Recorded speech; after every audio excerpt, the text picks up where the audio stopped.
نحمده ونصلي على رسوله الكريم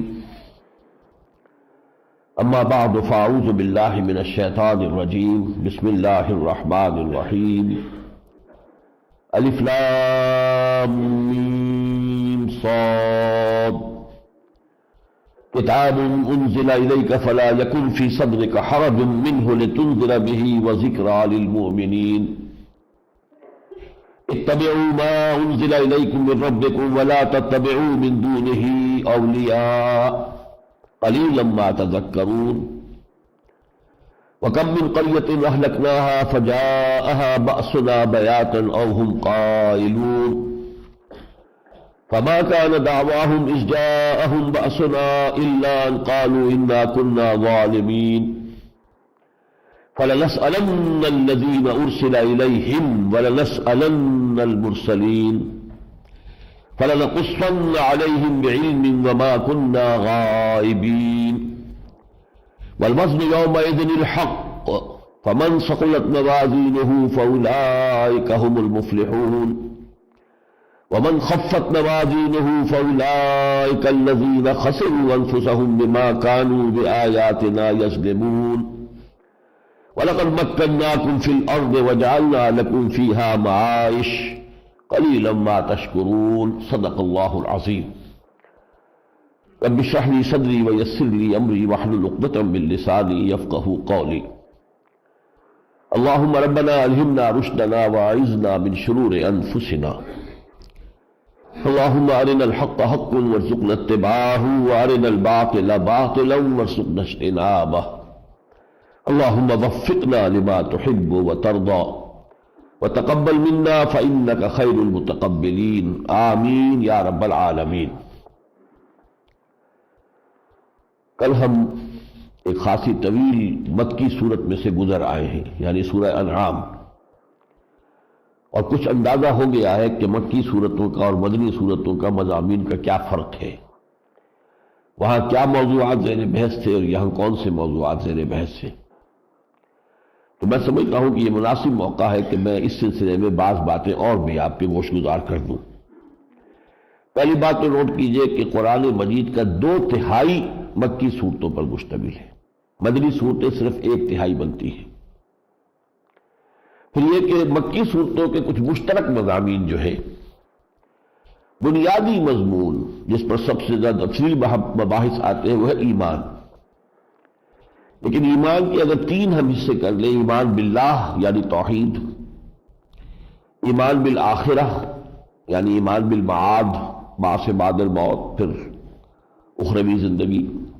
اور ایمان بالرسالت، تو ہمیں ایک تقسیم یہ نظر آتی ہے کہ پہلے 4 سال کے عرصے کے دوران جو صورت نازل ہوئی ان میں زیادہ زور آخرت پر ایمان پہ ہے، انذار۔ حضور کا مشن شروع وہیں سے ہوا ہے، یا ایھا المدثر قم فانذر، خبردار کر دیجئے انہیں کہ بھول میں مت رہنا، زندگی صرف یہی زندگی نہیں ہے کہ کھاؤ پیو عیش کرو اور بات بس ختم، بلکہ ایک ایک شے کا حساب اللہ تعالیٰ تم سے لے گا، تمہیں پلٹ کر جانا ہے اس کے پاس، یہ انذار۔ اس کے بعد جو درمیانی 4 سال کی صورتیں ہیں، 12 سال تقریباً بنتے ہیں یہ مکی دور کے، ان میں زیادہ مضمون توحید کا ہے، ویسے سب آئیں گے لیکن زیادہ ایمفیسس توحید پر۔ اور جو آخری 4 سالوں کے مضامین ہیں، 4 صورتیں ہیں، ان میں رسالت کا مضمون زیادہ زوردار انداز میں ہے۔ ایک بات اور نوٹ کر لیجئے کہ اس کے ساتھ دوسرا مضمون جو چلتا ہے مکی صورتوں میں وہ ہے کچھ تاریخی واقعات، لیکن ان کے بھی 2 انداز مختلف ہیں۔ ایک ہے انباء الرسل، انباء جمع ہے نبا کی، نبا کہتے ہیں بہت بڑی خبر کو۔ یہ وہ خبریں ہیں کہ جو سابقہ رسول بھیجے گئے قوموں کی طرف اور قوموں نے ان کی دعوت کو رد کر دیا تو اس کی پاداش میں وہ قومیں ہلاک کر دی گئی، نسیا منسیہ ختم کر دی گئی، نام و نشان مٹا دیا گیا، کالم یغنوا فیہا ایسے ہو گئے جیسے کبھی تھے ہی نہیں۔ یہ 6 رسولوں کا تذکرہ اس سلسلے میں قرآن میں آتا ہے تکرار اور اعادے کے ساتھ، اور وہ اس لیے کہ ان لوگوں کے ناموں سے اہل عرب واقف تھے، یہ سب کے سب عرب ہی کے ارد گرد کے علاقے میں یہ رسول بھیجے گئے تھے۔ یہ جب آج ہم پڑھیں گے وہ مضمون تو میں مزید اس کی وضاحت کر دوں گا۔ ایک انداز ہے قصص النبیین، انبیاء کے واقعات و واقعات، ان کا رنگ بالکل اور ہے. انبیاء کی سیرتیں، ان کا کردار، ان کے محاسن، ان کے محامد، ان کی سیرت اور کردار کے جو اعلیٰ پہلو ہیں ان کو نمایاں کیا گیا. تو انباء الرسل اور قصص النبیین یہ ہیں ان کے مین علیحدہ علیحدہ ٹاپکس، دو حصے ہیں اس کے. مزید یہ کہ کچھ اور شخصیات کا بھی تذکرہ جو ہے سبق آموز انداز کے اندر مل جائے گا، حضرت لقمان کا مل جائے گا، کچھ اور قوموں کے حالات مل جائیں گے، لیکن بیسک یہ ہے انباء الرسل اور قصص النبیین. پھر یہ کہ ان صورتوں میں بھی جو جوڑوں کی شکل ہے عام طور پر آپ دیکھیں گے کہ اس میں ایک نسبت یہ نظر آئے گی کہ جو دو صورتیں ایک جوڑے کی شکل میں ہیں ان میں سے ایک میں انباء الرسل زیادہ ہوں گے، دوسرے میں قصص النبیین کا انداز زیادہ ہوگا. اور دوسرے یہ کہ ایک مضمون ہے التذکیر بآلاء اللہ، اللہ کی نعمت و خلاقی، اس کی عظمت، اس کے حوالے سے ایمان کی دعوت. یہ شاہ ولی اللہ دہلوی کی اصطلاحات ہے التذکیر بآلاء اللہ، اللہ کی نعمتیں، اللہ کے احسانات، اللہ کی قدرتیں، اللہ کی خلاقی، اللہ کی صنعائی، اس کے مختلف جو بھی دنیا میں مظاہر ہیں ان کے حوالے سے نصیحت کرنا. اور ایک التذکیر بایام اللہ، ایام اللہ سے مراد وہی دن ہے جن میں بڑی بڑی قوموں کے ہلاک کیے جانے کے فیصلے ہوئے. تو یہ بھی ہوگا کسی ایک صورت میں التذکیر بآلاء اللہ ہوگا تو دوسرے میں تذکیر بایام اللہ ہوگا. جو صورت ہم پڑھ چکے ہیں سورہ انعام، اس میں ایک تو یہ کہ تذکیر بآلاء اللہ تھا، کسی قوم پر عذاب کا تذکرہ نہیں آیا، کل ہم پڑھ چکے ہیں پوری صورت. حضرت ابراہیم کا تذکرہ بھی ہوا تو اس انداز میں نہیں ہے بلکہ وہ قصص النبیین کے انداز میں، ان کی ذاتی عظمت، ان کی ذاتی شخصیت. البتہ یہ سورہ اعراف جو ہے اس میں دوسرا پہلو نمایاں ہوگا، وہ آپ کے سامنے آج آ جائے گا. آئیے اب ہم بسم اللہ کرتے ہیں. الف لام میم صاد، یہ سورہ مبارکہ ان حروف مقطعات سے شروع ہو رہی ہے اور دو صورتیں ہیں جن کے شروع میں 4 حروف مقطعات آئے ہیں. اس سے پہلے سورہ بقرہ، سورہ آل عمران دونوں میں الف لام میم 3 حروف تھے. یہاں الف لام میم صاد، آگے چل کر ایک آئے گی الف لام میم را. کتاب انزل الیک، اے نبی ایک کتاب ہے جو آپ پر نازل کی گئی ہے. فلا یکن فی صدرک حرج منہ، تو اس کی وجہ سے آپ کے سینے میں کوئی تنگی نہیں ہونی چاہیے. یعنی جو آپ کو فکر لاحق ہے اور جو آپ کو صدمہ ہے کہ یہ قوم ایمان نہیں لا رہی، آپ کی ذمہ داری انہیں ایمان پر لے آنا نہیں ہے، انہیں ہدایت دے دینا یہ آپ کے ذمہ نہیں ہے. آپ کے ذمہ بات کو پہنچا دینا ہے، انذار کر دینا ہے، خبردار کر دینا ہے بس. جیسے ایک اور سورت میں فرمایا لعلک باخع نفسک الا یکونوا مؤمنین، ہے نبی شاید آپ اس صدمے میں اپنے آپ کو ہلاک کر دیں گے کہ یہ ایمان نہیں لا رہے. لتنذر بہ، آپ کا کام ہے کہ اس کے ذریعے سے انذار کر دیں، خبردار کر دیں. اور ذکریٰ للمؤمنین، اہل ایمان کے لیے یہ ایک یاد دہانی ہے، نصیحت ہے. اتبعوا ما انزل الیکم من ربکم، لوگوں اتباع کرو اس چیز کا جو تمہارے رب کی طرف سے تم پر نازل کیا گیا. ولا تتبعوا من دونہ اولیاء، اور اس کے سوا اور جو اللہ کے تم نے شریک بنا رکھے ہیں ان کی پیروی نہ کرو. قلیلا ما تذکرون، لیکن کم ہی ہے نصیحت تم حاصل کرتے ہو. وَكَمْ مِنْ قَرْيَةٍ أَهْلَكْنَاهَا، یہ پہلے رکوع کی 10 آیتوں میں گویا کہ ایک انڈیکس آ رہا ہے کہ کیا کیا مضامین اس صورت میں آنے ہیں. تو ایک اہم مضمون جو آ رہا ہے اس آیت میں، چوتھی آیت میں اس کا تذکرہ کیا.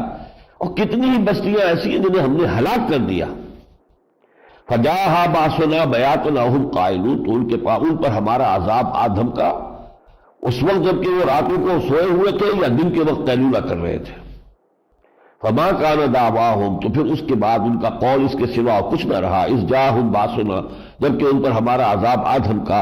الا ان قالوا انا كنا ظالمین، کہ انہوں نے کہا کہ واقعتاً ہم ہی ظالم تھے، ہم ہی گمراہی میں تھے. اب جو آیت آ رہی ہے وہ بہت اہم ہے فلسفے کے اعتبار سے، اور اس پر اشارے پہلے بھی میں کرتا رہا ہوں. شہادت الناس کی ذمہ داری.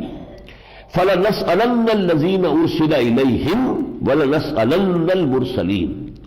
ہم پوچھ کر رہیں گے ان سے بھی جن کی طرف ہم نے رسول بھیجے. قوم عاد کی طرف ہود کو بھیجا تو قوم عاد سے پوچھیں گے ہود نے تمہیں ہمارا پیغام پہنچا دیا تھا یا نہیں،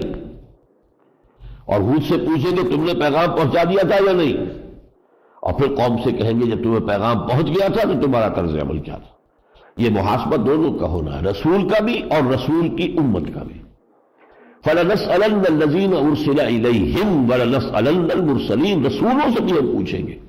رسول بھی تو ہمارے بندے ہی ہیں، ان پر ایک ذمہ داری ہے جو ہم نے عائد کی تھی۔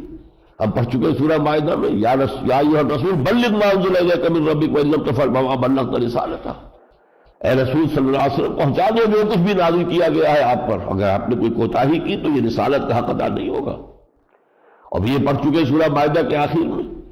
یا عیسیٰ ابن مریم انت قلت للناس اتخذونی وامي الہین من دون اللہ، کیا تم عیسیٰ تم کیا کر رہے تھے اپنی اس امت سے کہ مجھے اور میری ماں کو بھی تم خدا بنا لینا؟ فَلَنَقُصَّنَّ عَلَيْهِمْ بِعِلْمٍ وَمَا كُنَّا غَائِبِينَ، تو پھر ہم ان کے سارے حالات بتا دیں گے علم کی بنیاد پر، اور ہم کہیں غائب تو نہیں تھے، ہم تو ہر جگہ ہر آن موجود تھے، جو بھی کچھ ہو رہا تھا، جو نبی کر رہے تھے، جو رسول کر رہے تھے، جو ان کی قومیں کر رہی تھی، وہ سب ہمارے سامنے ہی تھا۔ وَمَا كُنَّا غَائِبِينَ، ہم غائب تو نہیں تھے۔ وَالْوَزْنُ يَوْمَئِذٍ الْحَقُّ، اس دن قیامت کے دن وزن ہی فیصلہ کن ہوگا، یا اس کا ترجمہ یہ بھی ہو سکتا ہے صرف حق ہی میں وزن ہوگا، یہ دونوں ترجمے اس کے ممکن ہیں، یعنی وزن ہوگا اعمال کا، وہی فیصلہ کن ہوگا، اس میں کوئی سفارش، کوئی لین دین، کوئی دباؤ، کوئی وزن جو ہے اس کا فیصلہ کیا ہے؟ فَمَنْ ثَقُلَتْ مَوَازِينُهُ، جن کی وہ نیکی کے جو توڑے ہیں، نیکی کے پلڑے بھاری ہوں گے، فَأُولَٰئِکَ هُمُ الْمُفْلِحُونَ، تو وہ کامیاب ہوں گے۔ وَمَنْ خَفَّتْ مَوَازِينُهُ فَأُولَٰئِکَ الَّذِينَ خَسِرُوا أَنفُسَهُم بِمَا كَانُوا بِآيَاتِنَا يَظْلِمُونَ، اور جن لوگوں کے وہ پلڑے ہلکے ہوں گے تو وہ لوگ ہوں گے جنہوں نے اپنے آپ کو خسارے میں ڈالا، تباہ و برباد کیا، بسبب اس کے کہ وہ ہماری آیتوں کا ظلم کرتے رہے، ان کا انکار کرتے رہے۔ وَلَقَدْ مَكَّنَّاكُمْ فِي الْأَرْضِ، اور ہم نے تمہیں زمین میں تمکن عطا کیا، اے آدم کی اولاد۔ وَجَعَلْنَا لَكُمْ فِيهَا مَعَائِشَ، اور اس میں ہم نے تمہارے لیے طرح طرح کی روزیاں فراہم کر دی، نباتات سے تمہاری روزیاں آ رہی ہیں، حیوانات کے گوشت سے تمہاری روزیاں آ رہی ہیں، اب سمندر کی گہرائیوں میں سے تمہارے لیے روزی چلی آ رہی ہے، سی فوڈ کا ایک نیا ہی کھاتا کھل گیا ہے، معاش، معاش کی جمع، ہم نے طرح طرح کی روزیاں تمہارے لیے فراہم کی ہے۔ قلیلا ما تشکرون، بہت ہی کم ہے شکر جو تم کرتے ہو۔ اس صورت کے بارے میں یہ نوٹ کر لیجئے، یہ قرآن حکیم کی سب سے بڑی مکی صورت ہے، 24 رکوع، آیات 206، تعداد آیات کے اعتبار سے ایک صورت اس سے بھی بڑھ کر ہے، وہ ہے سورہ شعراء، 227 آیات ہیں، لیکن رکوع اس کے صرف 11 ہیں، وہ آیتیں چھوٹی چھوٹی ہیں، اور وہ جو ہے قرآن مجید اس مصحف کے جو میرے پاس ہے 14 صفحات میں آ گئی ہے، اور یہ اس کے 34 صفحات میں آئی، تو سب سے بڑی صورت یہی ہے۔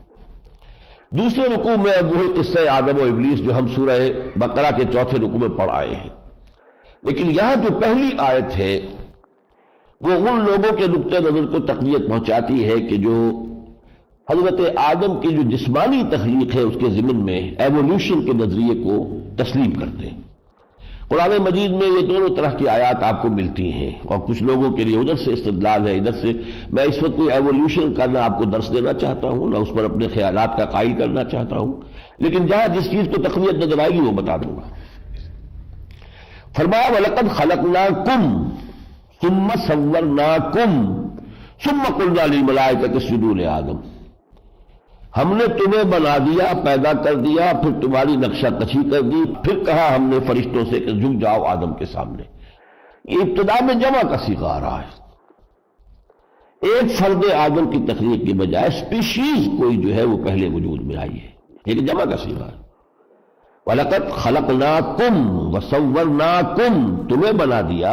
تمہاری تصویر کشی کر دی، تمہارے نقش و نگار بنا دیے۔ ثُمَّ قُلْنَا لِلْمَلَائِكَةِ اسْجُدُوا لِآدَمَ فَسَجَدُوا إِلَّا إِبْلِيسَ، پھر کہا ہم نے فرشتوں سے کہ جھک جاؤ آدم کے سامنے، تو جھک گئے سب کے سب سوائے ابلیس کے۔ لَمْ يَكُن مِّنَ السَّاجِدِينَ، ایک تو یہ نقطہ اس میں جو ہے اضافی ہے۔ دوسرا نقطہ یہ ہے کہ وہاں بھی تھا کہ اس نے انکار کیا سجدے سے، لیکن یہ کہ وہاں وضاحت نہیں تھی کیوں کیا، یہاں اس کی وضاحت ہے۔ قال انا خیر منہ خلقتنی من نار وخلقتنی من طین، ابلیس نے کہا کہ میں اس سے بہتر ہوں آدم سے، اے اللہ تو نے مجھے آگ سے پیدا کیا ہے اور اس کو تو نے خاک سے پیدا کیا، گارے سے پیدا کیا ہے، یہ حقیر شے ہے، انرٹ شے ہے گارا، آگ جو ہے اس میں حرکت ہے، اس میں جوش ہے، خروش ہے، تو میں تو اس سے بنا ہوا۔ باقی اس کے بعد پھر وہی کچھ ہے کہ پھر اس سے کہا گیا کہ اتر جاؤ، اور لیکن اس نے مہلت مانگی پھر کہ اب مجھے مہلت دے دے پروردگار، تو میں ثابت کر دوں گا کہ یہ جو آدم کو تو نے مقام دیا ہے یہ اس کا حقدار نہیں تھا، اور اس کی جو اولاد ہے وہ شکر نہیں کرے گی تیرا۔ ثم لآتینہم قال فبما اغویتنی، جب اللہ نے اسے دے دی مہلت ٹھیک ہے تمہیں قیامت تک کے لیے، اس کی زندگی جو ہے اس وقت سے لے کر قیامت تک ہے. قال فبما اغویتنی، اس نے کہا پروردگار جو تو نے مجھے گمراہ کیا ہے، ذلیل کر دیا ہے، لأقعدن لهم صراطک المستقیم، تو اب میں تیرے سیدھے راستے پر گھاٹ لگا کر بیٹھوں گا ان کے لیے. ثم لآتینہم من بین ایدیہم، پھر میں ان پر حملہ کروں گا سامنے سے بھی، ومن خلفہم، اور پیچھے سے بھی، وعن ایمانہم، داہنی طرف سے بھی، وعن شمائلہم، بائیں طرف سے بھی، ولا تجد اکثرہم شاکرین، اور تو ان میں سے اکثر کو شکر گزار نہیں پائے گا. یعنی تیری جو توحید کی شاہراہ ہے میں منحرف کروں گا اس کو. اس کے علاوہ جو یہاں پر بات اضافی طور پر کہی گئی ہے کہ جب وہ جو ممنوع درخت تھا، شجر ممنوع، اس کا پھل چکھ لیا شیطان کی جو بھی وسوسہ دادی تھی اس کے نتیجے میں، تو اس کا ایک نتیجہ یہ ظاہر ہوا کہ حضرت آدم اور حوا دونوں کو اپنی برہنگی کا احساس ہوا، برہنہ ہو گئے. فلما ذاقا الشجرۃ بدت لہما سوآتہما، جب انہوں نے اس درخت کا پھل چکھ لیا تو ان کے شرمگاہیں ان پر واضح ہو گئی، نمایاں ہو گئی. وطفقا یخصفان علیہما من ورق الجنہ، پھر وہ اس جنت باغ کے پتوں کو گانٹھ کر سی کر اپنے لیے سطر پوشی کا اہتمام کرنے لگے. اب اس میں ایک مطابقت سی ہو جاتی ہے کہ اگر جو عام جو احساس ہے انسان کی پیدائش کا، جو سائنٹیفک جو ملحدانہ سائنس ہے، بعض چیزیں ایسی ہوتی ہیں کہ ان کی بعض باتیں بھی آ کر یہاں پر مل جاتی ہیں. مثلا یہی بات سب سے بڑی ملی ہوئی ہے کہ سائنس نے بھی یہی کہا کہ انسان کی تخلیق اسی کلے سے ہوئی ہے، کرسٹ آف دی ارتھ سے ہوئی ہے، یہی سے بنا ہے. اور قرآن بھی یہی کہتا ہے یہی سے پیدا کیا ہم نے، اسی خاک سے. تو آخر جہاں تک اینڈ ریزلٹ ہے اس میں تو واضح ہو گیا کہ ایک ہی ہے. اب کیسے ہوا اس میں ہو سکتا ہے کہ اس میں فرق ہو. اسی طرح یہ کہ یہ احساس شروع میں انسان کو شاید احساس نہ ہو، لیکن جیسے جیسے شعور پیدا ہوا تو اس کو احساس ہوا کہ یہ مجھے اپنے جسم کے کچھ حصوں کو ڈھانپ کے رکھنا چاہیے. اور ظاہر بات ہے کہ ابھی نہ کپڑا تھا، نہ کچھ اور تھا، نہ اس کے تمدن ابھی، نہ اس کی تہذیب ابھی ایسی تھی، نہ ٹیکنالوجی تھی، تو کیا شے تھی جو ڈھانپنے کے لیے ہو سکتی تھی. اپنا سطر کو، جسم کے جس حصے کو ڈھانپنا چاہتے تھے تو سوائے اس کے کہ پتوں کو گانٹھے کسی طریقے سے اور اس سے اپنا سطر ڈھانپے. وہاں بھی ذکر ہے سورہ بقرہ میں کہ انہوں نے اللہ تعالیٰ سے کچھ کلمات سیکھ لیے جس کی بنا پر انہوں نے توبہ کی اور اللہ نے ان کی توبہ قبول کر لی. یہاں وہ کلمات دیے گئے ہیں، قالا ربنا ظلمنا انفسنا وان لم تغفر لنا وترحمنا لنکونن من الخاسرین. جو انہوں نے کہا آدم و حوا نے، اے رب ہمارے، ہم نے اپنی جانوں پر ظلم کیا، ہم نے زیادتی اپنے اوپر کی ہے، تیرے حکم کو توڑ کر، تیرے حکم سے سرتابی کر کے، شیطان کے اغوا اور وسوسہ اندازی کو قبول کر کے ہم نے اپنے اوپر ظلم ڈھایا ہے. اور اگر تو نے ہمیں بخش نہ دیا اور ہم پر رحم نہ فرمایا تو ہم تو بہت ہی گھاٹے میں اور خسارے والوں میں سے رہ جائیں گے. اور اس کے بعد یہ کہ اللہ نے فتاب علیہ، یہ ہم سورہ بقرہ میں پڑھا، توبہ قبول کر لی. یہ ایک بہت بڑا فرق ہے. عیسائیوں کے نزدیک وہ جو ہے اوریجنل سن حضرت آدم اور حوا کا، وہ ہر بچہ جو پیدا ہوتا ہے نسل آدم کا وہ گناہ لے کر آتا ہے، گناہ گار پیدا ہوتا ہے. انسان گناہ گار ہے پیدائشی طور پر. اب ان کو پھر اس کے اوپر فلسفے اٹھانے پڑے. جب تمام انسان پیدائشی گناہ گار ہے تو اب گناہ گار سے نجات دینے کا ایک ہی راستہ تھا کہ اللہ اپنے سلبی بیٹے کو بھیجے اور قربانی کا بکرا بنا کر اسے ان کی طرف سے چھری پر چڑھائے اور ان کو معاف کرے. تو یہ گویا کہ خشت اول چون حد معمار کج تا سریا بی رمت دیوار کج، ایک غلط خیال پر دوسرا غلط خیال. کیونکہ قرآن یہ بتاتا ہے خطا ضرور ہوئی تھی، غلطی ہوئی تھی، لیکن انہوں نے توبہ کی، معافی چاہی، اللہ نے معاف کر دیا. اب جو بچے پیدا ہو رہے ہیں ان کی نسل میں وہ کوئی گناہ لے کر نہیں دنیا میں آ رہے ہیں، بلکہ حضور نے صاف فرمایا ہے کہ ہر بچہ جو آ رہا ہے وہ فطرت اسلام پر پیدا ہو رہا ہے. کل مولود یولد علی الفطرہ وابواہ یحودانہ او یمجسانہ او ینصرانہ. ہر بچہ جو پیدا ہوتا ہے نسل آدم کا وہ تو در حقیقت اسلام کی فطرت لے کر آتا ہے. یہ تو اس کے والدین یا اسے یہودی یا مجوسی یا نصرانی بنا لیتے ہیں، یہ سیکنڈری ہے ان کے انوائرمنٹل جو اس کے اوپر ایفیکٹ ہوتے ہیں، ورنہ فطری طور پر ہر انسان مسلمان ہے.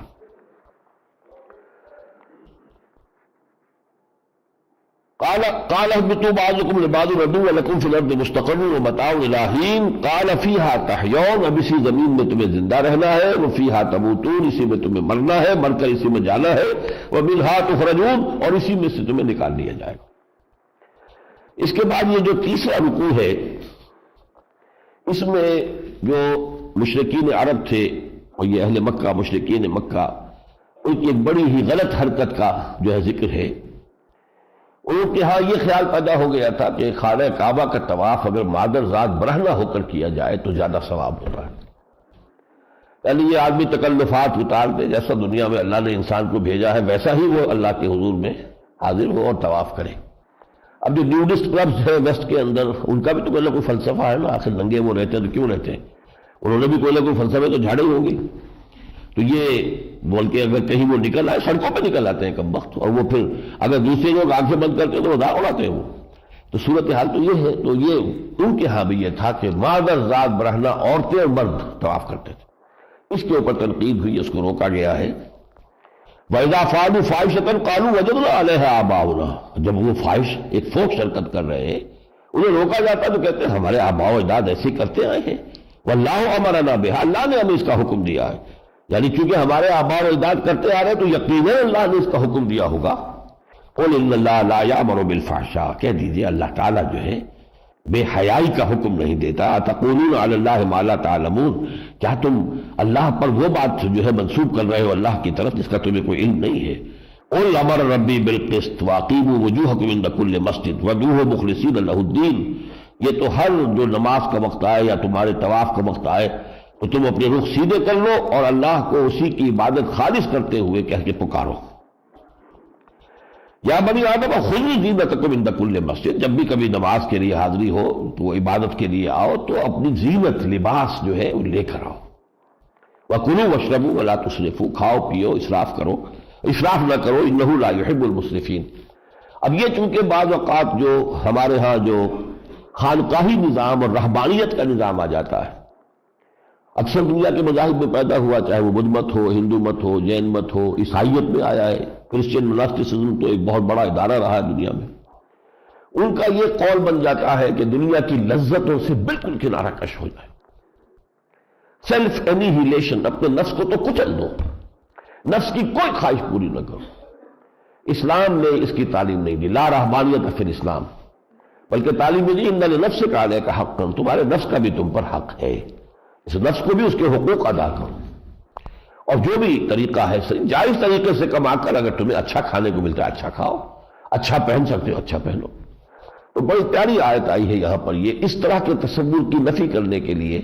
کہ گویا کہ اچھا کھانا بھی شاید تقویٰ کے منافی ہے، اچھا پہننا بھی تقویٰ کے منافی ہے،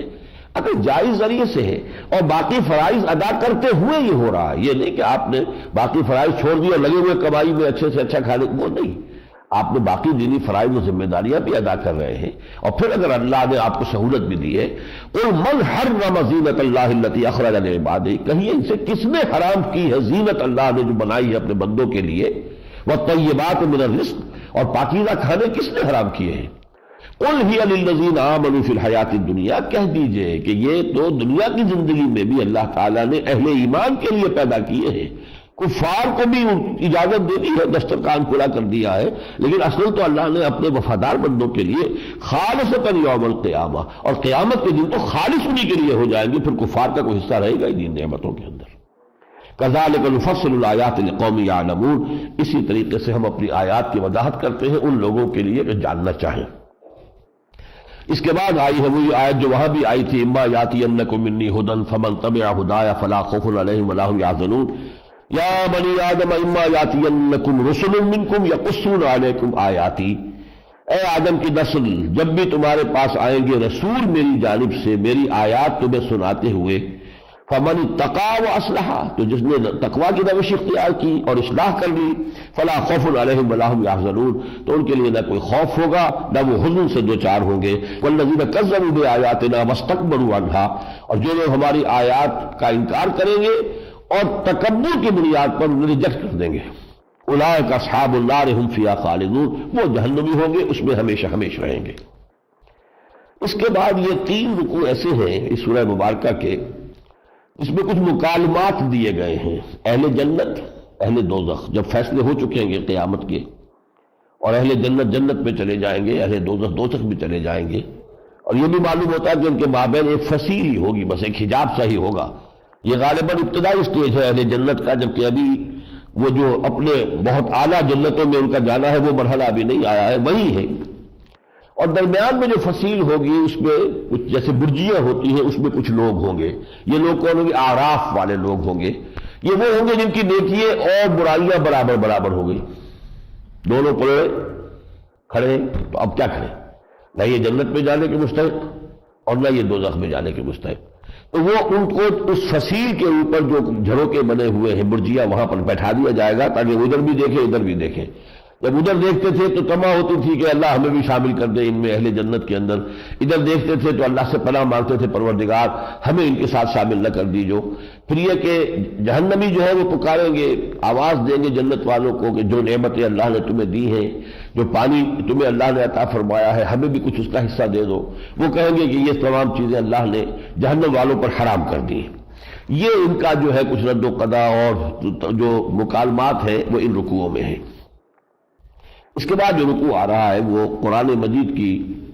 یہ سمجھیے کہ جو بھی دعوت ہے بنیادی، جیسے پہلا رکوع تھا ایسے ہی یہ 7واں رکوع۔ ان ربکم اللہ الذی خلق السماوات والارض فی 6 ایام، یقیناً تمہارا پروردگار وہ اللہ ہے کہ جس نے پیدا کیے آسمان اور زمین 6 دنوں میں۔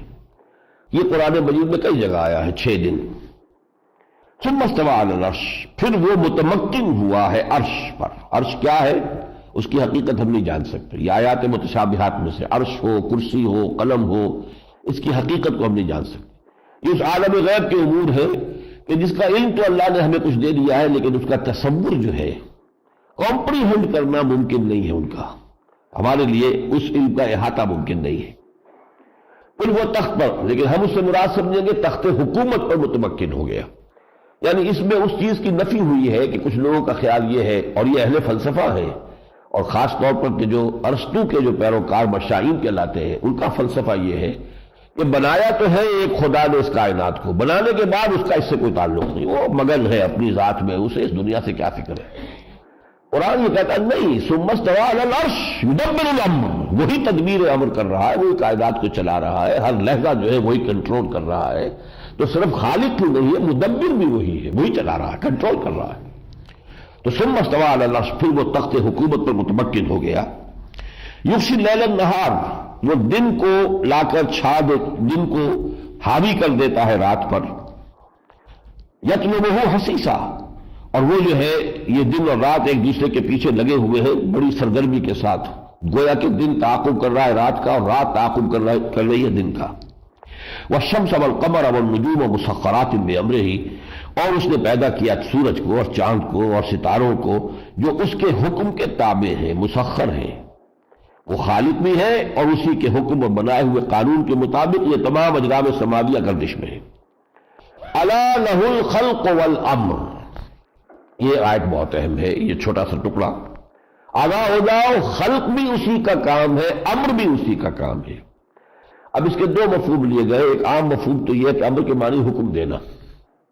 پیدا بھی اس نے کیا، حکم بھی وہی دیتا ہے، یہ بھی بالکل ساتھ ہے، جس نے پیدا کیا ہے اسی کو حکم دینے کا اختیار ہے، جو اس کائنات کا خالق ہے اسی کا حکم چلنا چاہیے۔ لیکن اس کا مفہوم اور وسیع تر بھی ہے، اصل میں یہ دو عالم ہے ایک دوسرے سے بالکل متمیز، جدا گانا، ڈسٹنکٹ۔ ایک عالم امر ہے، اس میں اللہ کے احکام کی تنفیذ ہوتی ہے تو آنے واحد میں ہو جاتی ہے، اس میں کوئی ٹائم نہیں لگتا۔ انما امرہ اذا اراد شیئا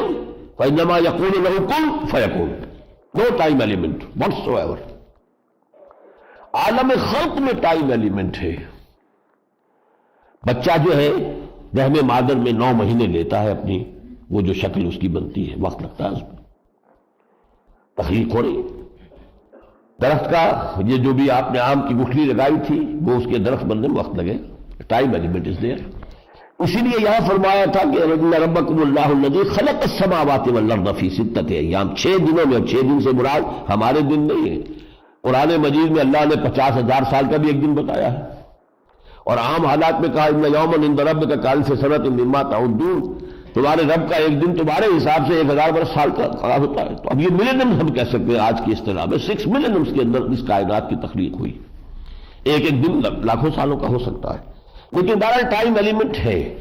لیکن عالم امر میں کوئی ٹائم ایلیمنٹ نہیں، اور یہ نوٹ کر لیجئے عالم امر سے متعلق ہے ملائکہ کا معاملہ اور ارواح انسانی کا۔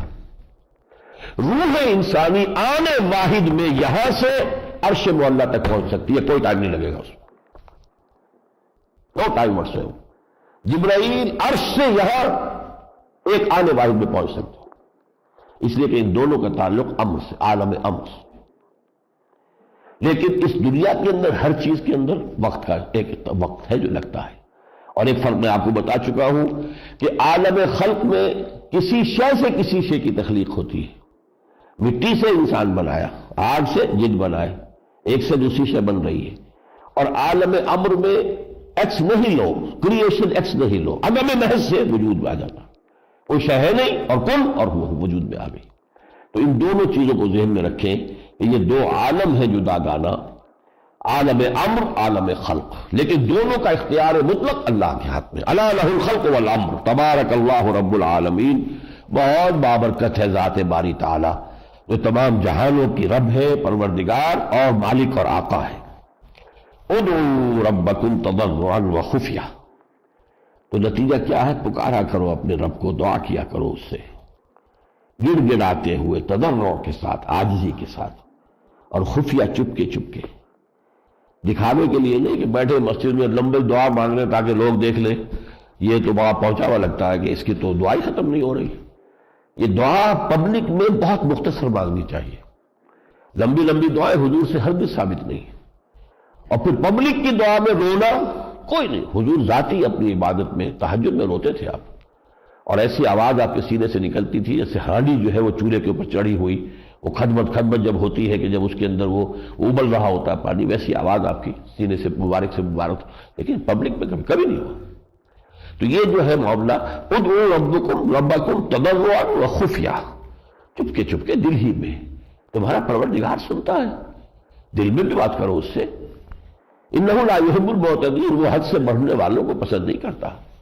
ایک موقع پر ایسا ہوا تھا، صحابہ تھے کسی جنگ میں جا رہے تھے، تو کچھ لوگوں نے زور زور سے پکارنا شروع کیا، تو حضور نے فرمایا کہ دیکھو تمہارا رب دھیمی آواز کو بھی سنتا ہے، معاذ اللہ وہ بہرا نہیں ہے کہ تمہیں چیخ چیخ کے ہی اس کو پکارنا ہو۔ وَلَا تُفْسِدُوا فِي الْأَرْضِ بَعْدَ إِصْلَاحِهَا، اور دیکھو زمین میں فساد مت مچایا کرو اس کی اصلاح کے بعد۔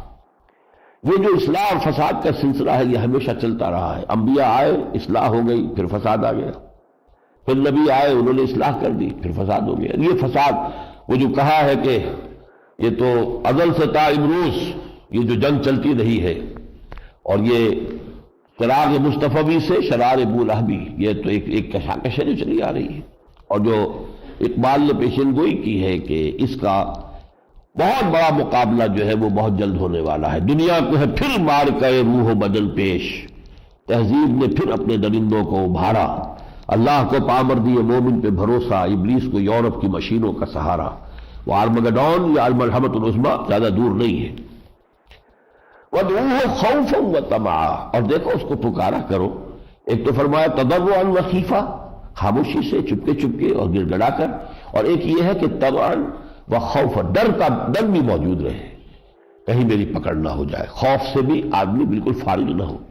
بین الخوف والرجاء انسان کا مقام حضور نے فرمایا ہے، مغفرت کی امید بھی رکھو لیکن پکڑ کا ڈر جو ہے وہ بھی نکلنے نہ پائے، نڈر نہ ہو جاؤ۔ وطمع، اور یہ کہ طمع بھی رکھو، یہ بھی رکھو کہ اللہ تعالیٰ معاف فرما دے گا۔ ان رحمت اللہ قریب من المحسنین، یقیناً اللہ کی رحمت جو ہے جو نیکوکار بندے ہیں ان کے قریب ہے۔ وَهُوَ الَّذِي يُرْسِلُ الرِّيَاحَ بُشْرًا بَيْنَ يَدَيْ رَحْمَتِهِ، اور وہی ہے جو ہواؤں کو بھیجتا ہے بشارت دیتے ہوئے اپنی رحمت کے آگے آگے۔ جب بارش آنی ہوتی ہے تو اس سے پہلے ہوا آتی ہے، جھونکے آتے ہیں، وہ گویا کہ برید ہے، ڈاک ہے کہ اب بارش آنے والی ہے، وہ اس کے ہوا کا کیفیت ہی بدل جاتی ہے۔ اور جیسے آج کل ہمارا حال ہے کہ بارش کی کس قدر ضرورت ہے، شدید ہے، اور اب تو یہ کہ وارننگ بھی آ گئی ہے کہ 10 جنوری تک بارش نہ ہوئی تو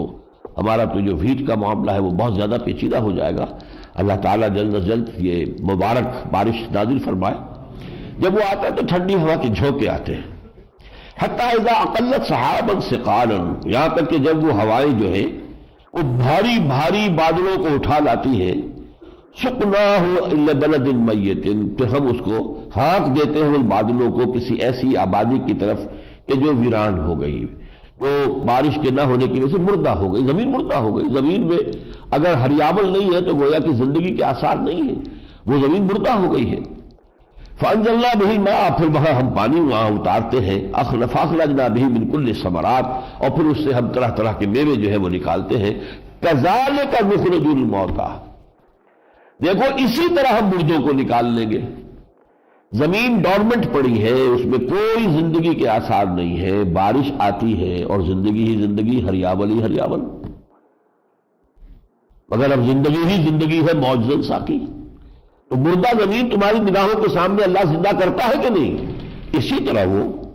اسی زمین میں تم گئے ہوئے ہوگے نا، جیسے یہ کہ گھاس کے بیج تو پڑے ہوئے ہوتے ہیں زمین میں، ڈورمنٹ پڑے ہوتے ہیں، تو بارش کا چھینٹ آتا تو گھاس اگاتی، کہاں سے بیج تو ہوتے ہیں وہاں پر موجود۔ اسی طریقے سے تم تو دفن ہو نا زمین کے اندر، تمہیں پھر وہ اللہ تعالیٰ جب چاہے گا نکال لے گا۔ کذالک نخرج الموتى لعلکم تذکرون، تاکہ تم اس سے نصیحت اخذ کرو۔ والبلد الطیب یخرج نباتہ بإذن ربہ، اور جو زمین ہوتی ہے زرخیز عمدہ، تو وہ تو پھر اپنی نباتات نکالتی ہے اللہ تعالیٰ کے اذن سے، زرخیز زمین سے نباتات اور پیداوار اگتی ہے۔ والذی خبث لا یخرج الا نکدا، اور جو خبیث زمین ہے، ناکارہ ہے، بنجر ہے، اس میں کوئی مطلب یہ بھی ہو سکتا ہے کہ اس میں وہ نمکیات زیادہ ہو گئے ہوں، لا یخرج الا نکدا، وہاں سے کچھ جھاڑ جھکاڑ سا نکلتا ہے، کچھ نہیں۔ کذالک نصرف الآیات لقوم یشکرون، اسی طرح ہم اپنی آیات کو ذرا تصریف کرتے ہیں، گھماتے ہیں، تاکہ لوگ شکر کر سکیں۔ یعنی دیکھیے اس ایک تمثیل سے دو اللہ تعالیٰ نے مقصد حاصل کیے، بارش ہوئی، زمین میں رویدگی پیدا ہو گئی، گویا کہ مردہ زمین زندہ ہو، اسی طرح تم زندہ کر لیے جاؤ گے۔ ایک تو یہ کہ اس کے لیے، اور ایک یہ کہ بارش بھی جیسے کہ جب زمین پر آتی ہے تو ہر جگہ اس کا نتیجہ ایک نہیں نکلتا، اسی طرح وہی جب نازل ہوتی ہے زمین پر انسانوں کے اوپر، کچھ لوگ اس سے استفادہ کرتے ہیں، اور پھر ان کی شخصیتیں، ان کی سیرتیں، ان کے کردار جو ہے وہ کس طرح نکھرتے ہیں، کتنی ان کے اندر جو ہے عظمت پیدا ہوتی ہے، اور کچھ لوگ ہیں ابو جہل ہے، ابو لہب ہے، اس پر کوئی اثر ہی نہیں ہو رہا۔ تو جیسے ایک زمین ہے بنجر، اس کے اندر کوئی اثر نہیں ہو رہا بارش کا، اسی طرح اس وحی کی بارش کا ان لوگوں پر کوئی اثر نہیں۔ اب سے شروع ہو رہا ہے یہ، کوئی اب سمجھے گا، کئی رکوع اب چلیں گے مسلسل، انباء الرسل، رسولوں کے حالات، اور اس میں ترتیب کیا ہے؟ نوح، ہود، صالح، لوط، شعیب، موسیٰ علیہم الصلاۃ والسلام۔ حضرت ابراہیم ان میں سے نکال لیے، ویسے حضرت ابراہیم ان کے بیچ کی شخصیت ہے۔ نوح، ہود اور صالح یہ پری ابراہمک پیریڈ سے متعلق ہیں، حضرت ابراہیم سے قبل کا دور۔ لوط گویا کہ ہم اصل ہیں حضرت ابراہیم کے، لیکن چونکہ بھتیجے ہیں، چھوٹے ہیں، انہیں ہم پوسٹ ابراہمک میں شمار کر سکتے ہیں، انہی میں شعیب ہے، انہی میں حضرت موسیٰ علیہ السلام۔ ان 6 قوموں کے اوپر اللہ تعالیٰ کا عذاب استیصال نازل، وہ عذاب کہ جس نے پوری قوم کو ختم کر دیا، نسلا منسیہ۔ جیسے آپ، ایک تو یہ کہ کسی درخت کے کچھ پتے آپ نے اتار لیے یا جو کچھ شاخیں ہیں جھاڑ دی، ایک یہ کہ جڑ سے اکھیڑ دیا اس کو، تو قطع دابر القوم الذین ظلموا، ظالم قوم کی جڑ کاٹ دی گئی۔ اس طریقے سے جو قومیں تباہ ہوئی ہیں وہ قوم نوح، قوم ہود، قوم صالح، قوم شعیب، اور جن شہروں کی طرف حضرت لوط بھیجے گئے، اور پھر آل فرعون، یہ 6 کا۔ اچھا ان کو ذہن میں رکھیے کہ ان کے جو علاقے ہیں، عرب کا جغرافیہ ذہن میں لے آئیے۔ جزیرہ نما عرب جو ہے نیچے چوڑا ہے، اوپر یہ تنگ ہوتا جاتا ہے، ادھر سے خلیج فارس آ رہی ہے اور ادھر سے یہ ریڈ سی آ رہا ہے، ان دونوں کا یوں ہے جھکاؤ۔ اگر ان دونوں کو جوڑ دیا جائے اوپر جا کر تو ایک ٹرائنگل وجود میں آ جائے گی۔ اس ٹرائنگل کا جو ایپیکس سے اوپر کا جو سرا ہے، یہ ہے جگہ جہاں حضرت نوح علیہ السلام آباد تھے، یعنی وہ علاقہ جو آج کردستان شمار ہوتا ہے، وہ علاقہ جو ایران، عراق، شام اور ترکی کی سرحد ہے، یہاں حضرت نوح کی قوم آباد تھی۔ اور اس وقت تک ابھی معلوم ہوتا ہے کہ انسانی نسل اس سے زیادہ بڑھی نہیں تھی، بس اسی علاقے کے اندر وہ نسل تھی، اور اسی پر وہ عذاب آیا ہے۔ پھر ان کے صرف 3 بیٹوں سے آگے نسل انسانی چلی ہے۔ حضرت سام کی اولاد جنوب میں اتر گئی، یعنی جزیرہ نما عرب میں۔ حضرت یافس کی اولاد نے جو سینٹرل ایشیا کا پہاڑی سلسلہ ہے اس کو کراس کیا،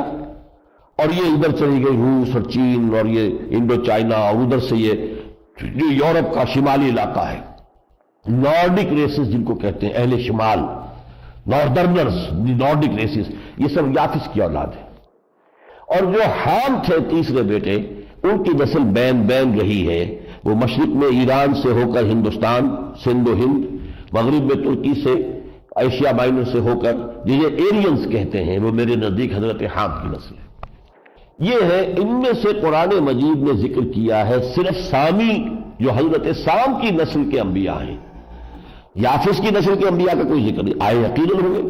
وَلِكُلِّ قَوْمٍ ہاد، ہر قوم میں ہم نے ہادی بھیجا ہے۔ وَإِن مِّن قَرْيَةٍ إِلَّا خَلَا فِيهَا نَذِيرٌ، کوئی ایسی بستی نہیں ہے جس میں کہ خبردار کرنے والا نہ آیا ہو، تو ہر جگہ آئے، لیکن تاریخ جو ہے وہ صرف اسی علاقے کی۔ اب یہ سمجھیے کہ حضرت نوح کی قوم تو تھی اس ٹرائنگل کے ایپیکس پر، اور جو اس کا قاعدہ ہے، بیس ہے، یہاں آباد تھی یہ جو قوم عاد تھی، یہ حضرت سام کی اولاد کا ایک بہت بڑا قبیلہ آ کر یہاں آباد ہوا، بڑی تہذیب، بڑا تمدن ان کا ہوا، انہی میں شداد بادشاہ ہوا ہے بہت زبردست، جس نے ایک جنت بنائی تھی زمین پر۔ یہ بہت سرسبز و شاداب علاقہ تھا، اور اب وہ اس کے شداد کی جو جنت تھی، اس کا شہر تھا، اس کے آثار مل گئے ہیں، صحرا کے اندر نیچے دبے ہوئے ہیں، اور وہ سائنس نے ان کو تلاش کر دیا ہے۔ پھر ان کے پاس حضرت ہود آئے، انہوں نے نہیں مانا، پھر ہلاک کر دیے گئے۔ تو اس قوم میں سے جو بچے کچھ ایمان والے تھے، ان کو لے کر حضرت وہ چلے گئے اس علاقے کو چھوڑ کر، اور وہ اس جزیرہ نما عرب کے شمال مغربی کنارے میں جا کے آباد ہو گئے۔ یہ ہے قوم سمود۔ جب پھر یہ بلی بڑی، اس کو پھر عروج حاصل ہوا، اور انہوں نے پہاڑوں کو تراش کے اپنے لیے محل بنائے، وہ اب بھی موجود ہے سمود کے، وہ کھنڈرات جو ہے وہ تو اب بھی جا کر آپ دیکھ سکتے ہیں۔ اس حوالے سے یہ دوسری قوم تھی۔ ان کے پاس حضرت صالح آئے تھے، ان کا بھی معاملہ یہ ہوا، یہ بھی برباد ہوئی، تباہ ہوئی۔ پھر حضرت ابراہیم علیہ السلام پیدا ہوئے عراق میں، اور پھر یہ انہوں نے سفر کیا اور یہ جا کر آباد ہو گئے شام میں۔ اپنے بھتیجے کو جو ان کے ساتھ ایمان لے آئے تھے، ان کو بھیجا ہے سدوم اور آمورا، یہ بستیاں، گمورا اینڈ سوڈم، یہ دو شہر۔ سوڈم سے سوڈمی بنا ہے، یہ جو دو مردوں کا جنسی معاملہ ہے سوڈمی، یہ سوڈم جو ہے وہ شہر کا نام تھا۔ تو سدوم اور گموریا، اس کے قوم کے اندر یہ خرابی پیدا ہوئی تھی، وہاں حضرت لوط بھیجے گئے۔ وہ بھی باز نہیں آئے، انہوں نے حضرت لوط کی دعوت کا انکار کیا، وہ دونوں بستیاں تباہ و برباد کر دی گئی۔ حضرت ابراہیم کی نسل کی ایک شاخ مدین کہلاتی ہے، وہ جو ہے صحرائے سینا کے اس طرف جو ہے آباد ہوئی ہے، اور اس کے اندر حضرت شعیب بھیجے گئے۔ پھر حضرت موسیٰ علیہ السلام کا معاملہ ہے، اس لیے کہ وہ مصر میں پیدا ہوئے، اور وہاں سے پھر اپنی قوم بنی اسرائیل کو لے کر واپس آئے ہیں فلسطین کی طرف۔ تو یہ چھوٹا سا خاکہ آپ ذہن میں اگر رکھ لیں، جغرافیکل ٹائم سائز کا، یہ سمجھیے کہ حضرت ابراہیم آج سے کوئی 4000 ساڑھے 4000 برس کی قبل کی شخصیت ہے۔ ان سے تقریباً 2000 سال قبل کی حضرت نوح علیہ السلام ہوں گے، اور ان سے تقریباً 2-2500 سال قبل کے حضرت آدم کا معاملہ۔ یہ ہے جو بنتا ہے تورات میں جو تاریخ دی گئی ہے، اور تو ہمارے پاس کوئی سورس دنیا میں ہے نہیں، کیونکہ یہ سارا دور ہے پری ہسٹورک ایرا۔ تو بائبل نے جو تاریخ دی ہے اس کا اتنا اندازہ بنتا ہے کہ آدم جو ہے وہ لگ بھگ آج سے 10,000 سال 9,000 سال قبل کی شخصیت ہے، پھر حضرت نوح ہے، پھر ان کی یہ اولادیں ہیں، یہ پھر پھیلی ہے، اور اس طریقے سے حضرت ابراہیم کے بعد سے جو ہے وہ تو آپ ہمارے علم میں ہے۔ اب میں ان میں سے یہ حضرت ابراہیم کی بات جو ہے تفصیل سے آپ کو پورا ترجمہ بتا دیتا ہوں، باقی یہی تاریخ اب ریپیٹ ہوگی، تو وہ بعض چیزیں جو ہے میں صرف اشارے کروں گا۔ لقد ارسلنا نوحا الى قومه فقال یا قوم اعبدوا الله ما لكم من اله غیرہ، ہم نے بھیجا تھا نوح کو اس کی قوم کی طرف، تو اس نے کہا اے میری قوم کے لوگوں، اللہ کی بندگی کرو، تمہارا کوئی الہ اور معبود اس کے سوا نہیں ہے۔ انی اخاف علیکم عذاب یوم عظیم، مجھے شدید اندیشہ ہے کہ تم پر ایک بہت بڑے دن کا عذاب آ جائے گا، تم ہلاک کر دیے جاؤ گے۔ قال الملأ من قومه انا لنراک فی ضلال مبین، اس کی قوم نے یہ کہا، اس کے سرداروں نے، کہ اے نوح ہم تو دیکھتے کہ تم کہیں بھٹک گئے ہو، سٹھیا گئے ہو، شاید معلوم ہوتا ہے تمہارا دماغ خراب ہو گیا، جیسے حضور کو بھی مجنون کہا گیا تھا، مجنون، یا ایھا الذی نزل علیہ الذکر انک لمجنون۔ تو انا لنراک فی ضلال مبین، قال یا قوم لیس بی ضلالۃ، انہوں نے کہا میری قوم کے لوگوں، مجھے میں بھٹکا نہیں ہوں، مجھے کوئی دماغی عارضہ لاحق نہیں ہوا ہے، ولکنی رسول من رب العالمین، بلکہ میں رسول ہوں، فرستادہ ہوں، بھیجا ہوا ہوں تمام جہانوں کے مالک اور پروردگار کی طرف سے۔ ابلغکم رسالات ربی، میں تمہیں پہنچا رہا ہوں اپنے رب کے پیغامات، وانصح لکم، اور میں تمہاری خیر خواہی کر رہا ہوں کہ تم بچ جاؤ عذاب الہی سے، توبہ کرو، رجوع کرو، اللہ کا راستہ اختیار کرو تاکہ ہلاکت سے بچ جاؤ۔ وَأَعْلَمُ مِنَ اللَّهِ مَا لَا تَعْلَمُونَ، اور دیکھو مجھے اللہ کی طرف سے وہ کچھ معلوم ہے جو تمہیں معلوم نہیں ہے، تمہیں اندازہ نہیں ہے کتنی بڑی شامت آیا چاہتی ہے۔ اگر تم باز نہ آئے اور تم نے اپنے مشرکانہ اوہام کو نہ چھوڑا اور ود اور سوا اور انہوں نے بہت سے معبود تلاش لیے تھے۔ یہ بات بھی نوٹ کر لینے کی ہے کہ حضرت ابراہیم کے زمانے تک، بلکہ ان سے پہلے کے تینوں جو یہ رسولوں کو بھیجا گیا قوموں کی طرف، ان میں ایک ہی گمراہی تھی۔ ابھی تمدن بہت سادہ تھا اور گمراہیاں ابھی نہیں آئی تھی، باقی انسان جو ہے نیچر کے بہت قریب تھا۔ گمراہی ایک ہی تھی، وہ شرک۔ تو وہ بڑے جو مرے ہوئے بزرگ لوگ تھے ان کی شکلیں بنا کر ان کے بت بنانا، ان کو پوجنا کہ یہ ہمیں اللہ کے ہاں ہمارے جو ہے شفیع ہوں گے، یہ ہمارے سفارشی ہوں گے، یہ وہ ہمیں اللہ سے قریب کر دیں گے، بس اس کے سوا کوئی گمراہی نہیں تھی۔ بلکہ بعد کی قوموں میں گمراہیاں آنی شروع ہوئی۔ حضرت لوط کی قوم، یہ سیکشول پرورشن، یہ سوڈمی، مردوں میں اختلاط جو ہے جنسی، اب یہ گویا کہ پہلی ہے قوم کے اندر۔ پھر یہ جو حضرت شعیب کو بھیجا گیا ہے ان میں اکنامک ایکسپلائٹیشن شروع ہوئی ہے، ناپ تول میں کمی کرنا، دھوکہ دینا اور رہزنی کرنا، لوگوں کو ان کے مال سے محروم کرنا۔ اور جو آل فرعون نے کیا پھر بنی اسرائیل کے ساتھ، یہ ہے وہ پولیٹیکل ریپریشن اینڈ آپریشن، کہ بنی اسرائیل کو انہوں نے غلام بنا لیا اور بہت سخت جو ہے ان کو عذاب میں مبتلا کیا۔ یہ تین چیزیں یہ ہوئی ہیں بعد میں، sexual perversion, economic exploitation and political oppression, لیکن پہلے تین میں صرف شرک تھا۔ اب عجبتم ان جاءکم ذکر من ربکم، تو تمہیں تعجب ہو رہا ہے اس بات پر کہ تمہارے رب کی طرف سے ایک یاد دہانی نصیحت تمہارے لیے آ گئی ہے، علی رجل منکم، تم ہی میں سے ایک شخص کے اوپر وہ آئی ہے، نازل ہوئی ہے، لینذرکم، تاکہ وہ تمہیں خبردار کر دے، ولتتقوا ولعلکم ترحمون، اور تاکہ تم پھر تقوی کی روش اختیار کرو، بچو، ڈرو اللہ سے، اور پھر تم پر رحم کیا جائے۔ فکذبوہ، تو انہوں نے اس کو جھٹلا دیا۔ فانجیناہ والذین معہ، تو ہم نے بچا لیا ابراہیم کو اور اس کے ساتھی اہل ایمان کو، فی الفلک، ایک کشتی میں، واغرقنا الذین کذبوا بآیاتنا، اور اس پوری قوم کو ہم نے جس نے کہ ہماری آیات کا انکار کیا تھا غرق کر دیا۔ انہم کانوا قوما عمین، وہ بڑی اندھی قوم تھی، انہیں کوئی شے سنائی نہیں دے رہی تھی۔ یہ ہے حضرت نوح کی قوم کا معاملہ۔ پھر الی عاد اخاہم ہودا، اب ظاہر بات ہے کہ اب حضرت سام کی نسل جو ہے کچھ عرصے ٹھیک راستے پہ چلی ہوگی، پھر ان میں بھی وہی خرابیاں آئی۔ پھر یہ قوم عاد کی ایک تہذیب اور تمدن، بڑی طاقت والی، ذات العماد، بڑے اونچے اونچے ستونوں والی عمارتیں انہوں نے بنائی، ان کا تمدن تھا، بڑی زوردار قوم تھی۔ لیکن ان کے ہاں بھی جب شرک آیا تو پھر حضرت ہود علیہ السلام ان کے ہاں بھیجے گئے، لیکن ہوا وہی کچھ کہ انہوں نے بھی ان کی بات نہیں مانی اور پھر وہ بھی ہلاک ہوئے۔ فانجیناہ والذین معہ برحمت منا وقطعنا دابر الذین کذبوا بآیاتنا وما کانوا مؤمنین۔ آخری بات وہی ہوئی کہ ہم نے بچا لیا حضرت ہود کو اور ان لوگوں کو جو ان کے ساتھ ایمان لائے تھے اپنی رحمت سے، اور کاٹ دی جڑ ہم نے اس قوم کی کہ جس نے ہماری آیات کا انکار کیا تھا۔ وَإِلَىٰ ثَمُودَ أَخَاهُمْ صَالِحًا، اب یہ جو لوگ ایمان لائے تھے حضرت ہود پر، یہ اس علاقے کو چھوڑ کر چلے گئے، یہاں تو اللہ کا عذاب نازل ہوا ہے، تو یہ جا کر آباد ہوئے ہیں۔ یہ جو مدینے سے راستہ جاتا ہے تبوک کی طرف، اس کے درمیان میں یہ علاقے آتے ہیں، سمود کا علاقہ ہے یہاں۔ یہ پھر ان کو ترقی اللہ نے دی، بہت دنیا کے اندر ان کو نعمتیں دی، لیکن ان کی تاریخ بھی یہی ہوئی پھر کہ یہ بھی تباہ و برباد ہوئے، یہ اپنے گھروں کے اندر ان پر عذاب آیا اور یہ ختم کر دیے گئے۔ وَلُوطًا، اور لوط کو ہم نے بھیجا، اس قال لقوم، یہ جیسے میں بتا دوں بھتیجے ہیں حضرت ابراہیم کے، حضرت ابراہیم ہی پر ایمان لائے، حضرت ابراہیم کے ساتھ انہوں نے ہجرت کی عراق سے شام تک، لیکن یہاں سے پھر حضرت ابراہیم نے انہیں بھیج دیا ہے صدوم اور گمورہ کی بستیوں کی طرف، جو یہ ڈیڈ سی ہے اس کے ساحل پر یہ دو شہر آباد تھے، بہت آباد تھے، بہت خوشحال تھے، اس لیے کہ ایک انٹرسیکشن تھا تجارتی شاہراہیں، تجارتی شاہراہ یمن سے آ کر جو جاتی تھی شام کی طرف، اور تجارتی شاہراہ کے جو عراق سے آتی تھی اور مصر کو جاتی تھی، ان کا انٹرسیکشن یہ جگہ تھی، لہذا ان کے لیے تو ہر طرح کی جو ہے وہ وہاں پہ عیش تھے، لیکن یہ کہ ان میں یہ خرابی پیدا ہوئی، خاص طور پر شرک بھی پیدا ہوا، لیکن یہ بھی۔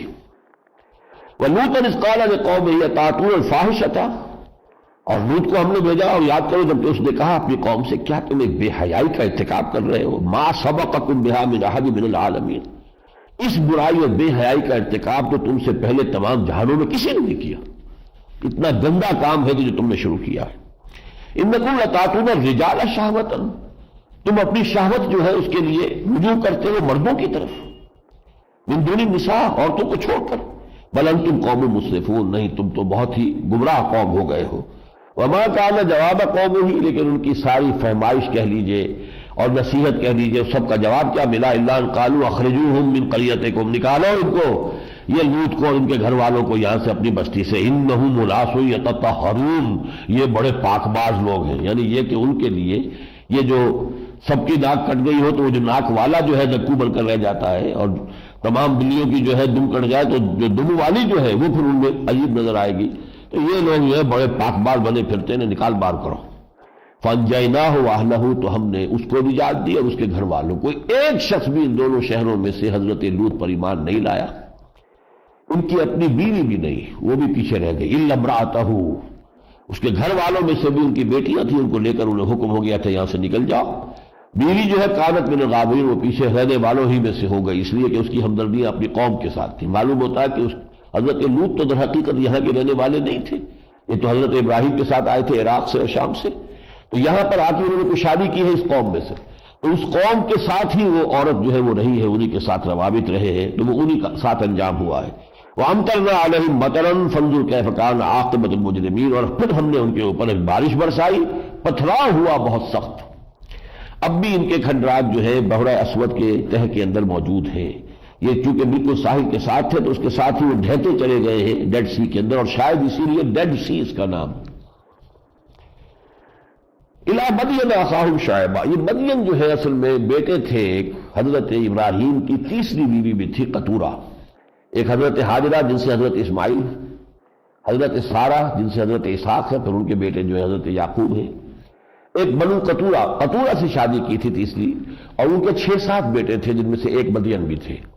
یہ جا کر آباد ہو گئے ہیں، یہ جو خلیج عقبہ آتی ہے جس کے آگے سرے پر وہ ایلات کی بندرگاہ ہے، جس کا بلاکیٹ کیا تھا صدر ناصر نے، تو 67 کی جنگ شروع ہوئی تھی، ایلات کی بندرگاہ، اس خلیج عقبہ کے داہنی طرف مشرق میں یہ جا کر آباد ہو گئے، تو ان کو بھی بہت ترقی حاصل ہوئی، قوم بڑی خوشحال ہوئی،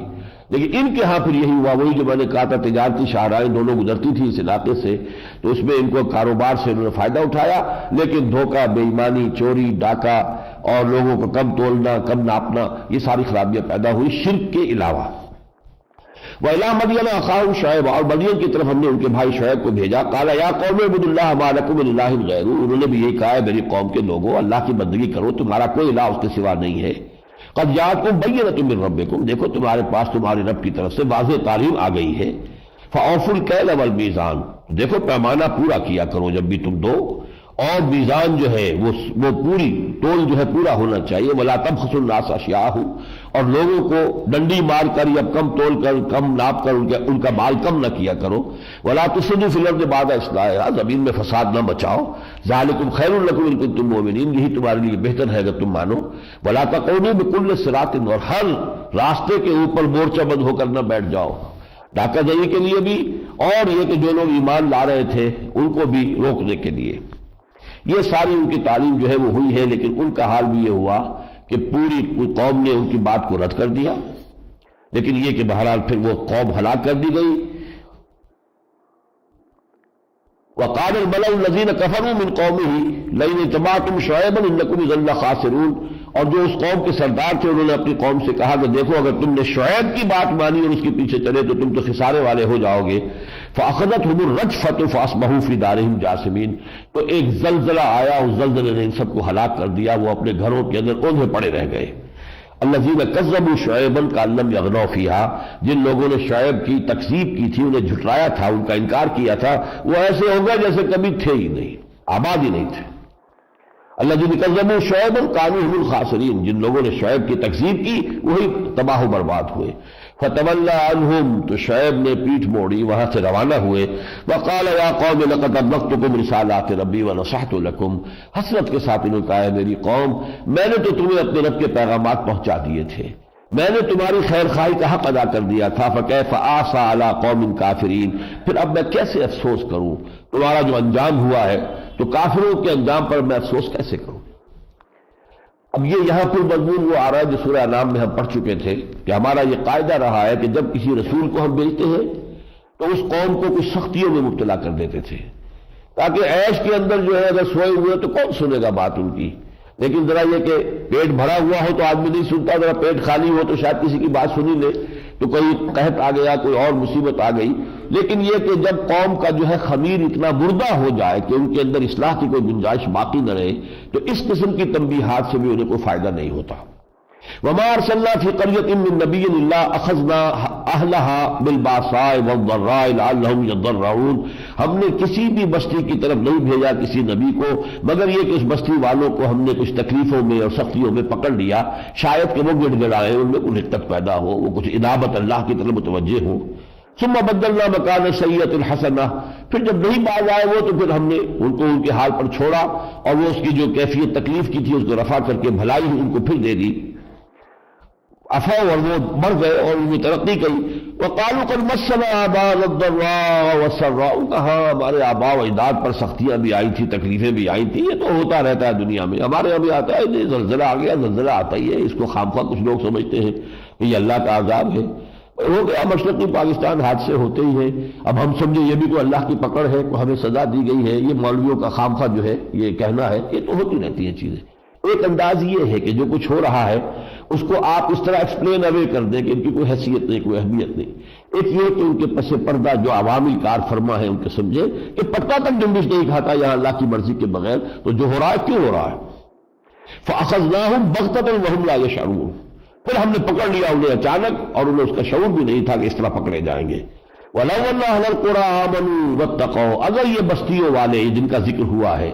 قوم نوح، قوم ہود، قوم صالح اور صدوم اور عمورہ کے لوگ اور یہ مدین کے لوگ، اگر ان بستیوں والے ایمان لاتے اور تقوی کی روش اختیار کرتے، لفتحنا علیہم برکات من السماء، ہم ان پر آسمان سے بھی برکات کے دروازے کھول دیتے، والارض اور زمین سے بھی، ولکن کذبوا، لیکن انہوں نے تکذیب کی، فاخذناہم، تو ہم نے انہیں پکڑ لیا، بما کانوا یکسبون، ان کے اعمال کی پاداش میں۔ افامن اہل القری یاتیہم باسنا بیاتا او ہم نائمون، تو کیا یہ بستیوں والے نچنت ہیں، کوئی انہیں فکر نہیں ہے؟ اسی طرح کا عذاب ان پر بھی آ سکتا ہے۔ اب یہ قریش کی طرف جو حضور کی دعوت کو رد کر رہے ہیں، حضور کو ہو گئے 12 برس دعوت دیتے ہوئے، اور جو طرز عمل ہے مکے والوں کا وہ اب سے جامنے کی، اب یہ ساری داستان سنا کر اب یہ سخن ان کی طرف آیا۔